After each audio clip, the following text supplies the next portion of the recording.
परभणी जिल्ह्यामध्ये लागोपाठ 5 ते 6 दिवस पावसाने हजेरी लावली आणि त्यामुळे शेतातील उभ्या पिकांचं मोठ्या प्रमाणात नुकसान झालं आहे। सूर्यप्रकाशाअभावी पिके अशा पद्धतीने कोमेजून गेली आहेत, तर काही ठिकाणच्या शेतांमध्ये पाणी साठल्यामुळे पिके पूर्णपणे कुजलेली आहेत। पावसाळ्याच्या अगदी सुरुवातीला पावसाने मोठ्या प्रमाणात हुलकावणी दिली आणि त्यामुळे पिकांची उत्पादन क्षमता अगोदरच कमी झाली होती। त्यात अनेक भागातील शेतकऱ्यांवर दुबार पेरणीचं देखील संकट आलं होतं। आज पावसाने थोडी उसंत दिलेली आहे, सूर्यप्रकाश देखील आलेला आहे, परंतु या पिकांचं जे नुकसान झालेलं आहे त्यामुळे शेतकरी पुन्हा एकदा संकटात सापडला आहे। आपल्यासोबत परभणी जिल्ह्यातील काही शेतकरी आहेत, आपण त्यांच्याशी बोलणार आहोत। काय सांगाल, कशा पद्धतीने हे नुकसान झालेलं आहे आणि सरकारकडून काय अपेक्षा आहेत? ही पहा शेतकऱ्याची अवस्था। निसर्ग कोपलाय आमच्यावर आणि सरकार लक्ष देत नाही। अधिकारी पंचनाम्याला आल्याच्या नंतर म्हणतात हिरवं आहे, तर हे हिरवं दिसतंय पण याला मालच लागत नाही। आता किती खर्च केला, याला अजून उत्पन्नाचं काही आशाच नाही आम्हाला, आणि सरकार पण याच्याकडे दुर्लक्ष करतं। तर आमची एक शासनाला विनंती आहे की बाबा लवकरात लवकर तुम्ही द्यावा, नुकसान भरपाई द्यावी। नुसत्या घोषणाबाजी करू नयेत की आम्ही असं करतो, ते दिलं हे दिलं, आमच्यापर्यंत तुमच्या योजना पोहोचत नाहीत। आमची तुम्हाला एकच कळकळीची विनंती आहे की आज आम्हाला आत्महत्या करण्याशिवाय पर्याय उरलेला नाही। फडणवीस साहेब, आता तरी कर्जमाफीची वेळ आली का नाही आम्हाला सांगा। किती दिवस वाट पाहायची तुमची? तुम्हाला दुष्काळ किती शेती आहे तुमची आणि काय लागवड केली होती? मला 10 एकर जमीन आहे, माझ्या 9-10 बॅग आहेत आणि 9-10 बॅगला 9-10 बॅग खत लागलेला आहे। असा फवारणीचा याचा जर टोटल खर्च धरला तर भरपूर खर्च झालेला आहे आणि हा खर्च टोटल याजानं पैसे काढून मी खर्च बुजलेला आहे। आता काय करायचं? बँकेचे कर्मचारी गावाकडे येत आहेत वसुलीला की कर्ज भरा। कुठून भरा कर्ज? मुलाला दवाखान्यात न्यायला पैसे नाहीत सर। आज मोठी अवघड अवस्था आहे आमची। अगोदरच सुरुवातीला शेतकऱ्यावर मोठं संकट आलं होतं, त्यानंतर आता निसर्गानं आपलं पुन्हा एकदा रौद्र दाखवलंय। काय सांगाल, कशा पद्धतीने शेतकरी हवालदिल झालाय आणि शेतकऱ्यांच्या काय अपेक्षा आहेत? शेतकरी सध्या महाभारतातल्या द्रौपदीसारखा झाला आहे।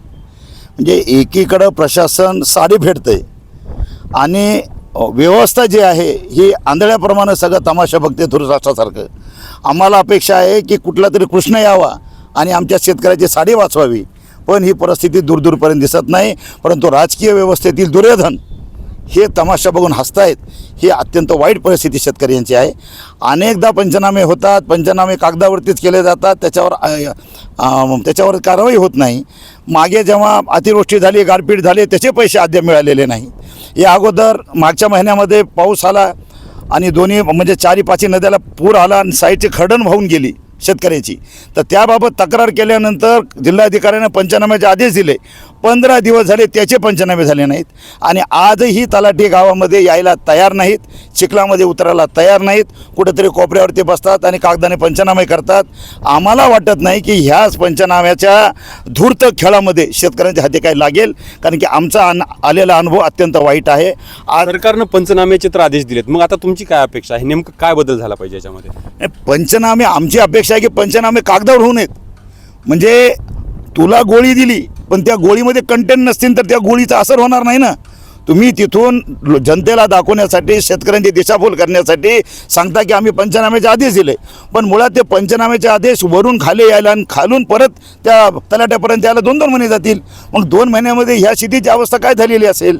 मग हे पाहायला कोणी तयार नाही। आता जर हेच पंचनामे जर अजून 10 दिवसांनी केले तरी तर काही शिल्लक राहणार नाही। पण आज गरज आहे। आता जर आम्ही ऑनलाईन ज्यांनी पीक विमा भरला ते ऑनलाईन पोर्टलवर भरण्याचा प्रयत्न करतायत, ते मशिनरी चालत नाही। अत्यंत वाईट परिस्थिती आहे। आणि आज सकाळी मी ऐकलं आहे की कापसावरचं आयात शुल्क कमी केलं आहे, म्हणजे अजूनही येणारा कापूस कमी किमतीने येणार, त्याच्या तुलनेमध्ये आमचा कापूस कमी किमतीमध्ये जाणार। म्हणजे शेतकरी नागवण्याचं पूर्ण काम सरकार आणि राजकीय व्यवस्था आणि प्रशासकीय व्यवस्था करते। काय सांगाल, कशा पद्धतीचं हे संकट आहे आणि शेतामध्ये काय लावलं होतं, कशा पद्धतीनं खर्च झालेला आहे तुमचा? अगोदरच शेतकरी कर्जबाजारी झालेला आहे आणि त्यानंतर आता परत हे पावसानं शेतकऱ्याला हुलकावणी देऊन सर्व पीक पाण्याखाली गेलेलं आहे।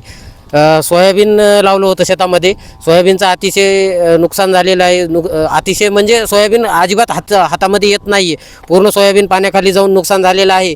आणि सरकारने पंचनाम्याचे आदेश दिलेले आहेत, पण हे पंचनामे फक्त कागदावरच केल्या जात आहेत।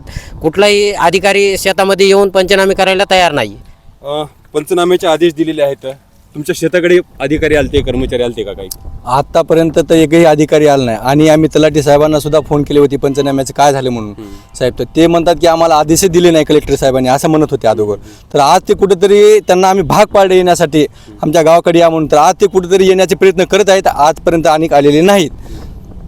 सरकारकडे प्रमुख काय मागणी राहील तुमची आता? सगळ्यात प्रमुख मागणी म्हणजे शेतकऱ्याचा 7/12 कोरा पाहिजे, सगळ्यात महत्त्वाचा. आणि जे आता जे नुकसान जे झालेलं आहे आमच्या शेतकऱ्यांचं, सोयाबीन असो, कापूस असो, मूग असो, उडीद असो, याचे तात्काळ पंचनामे करून ही सुद्धा आर्थिक मदत करायला पाहिजे सरकारने, ही आमची भावना आहे.